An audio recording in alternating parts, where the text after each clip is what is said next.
मराठी भाषेतील सखे सोयरे हा शब्दप्रयोग व्यापक अर्थाने वापरला जातो आणि त्याच्यामुळे या शब्दाची व्याख्या करताना सरकारला हे निश्चित करावं लागेल की सखे सोयरे हे नातेवाईक म्हणजे जवळचे नातेवाईक किंवा कसे.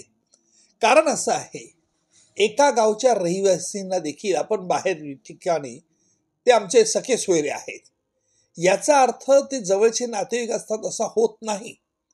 आणि त्याच्यामुळे ज्या वेळेला आर्थिक दुर्बल हा निकष लावताना सखे सोयरे या शब्दाची जर सांगड घालायची असेल तर सखे सोयरे या शब्दाचा अर्थ मराठीत किती नातेवाईक जवळचे आहेत हे निश्चित करावं लागेल.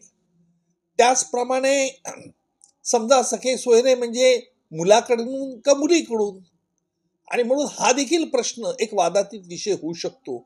आणि त्याच्यामुळे या बाबतीत दोन्ही पक्षांना या बाबतीत एकत्र बसून हा सखे सोयरे या शब्दाचा अर्थ निश्चित करावा लागेल, नाहीतर याच्यामध्ये अननेसेसरी काथ्याकूट होईल.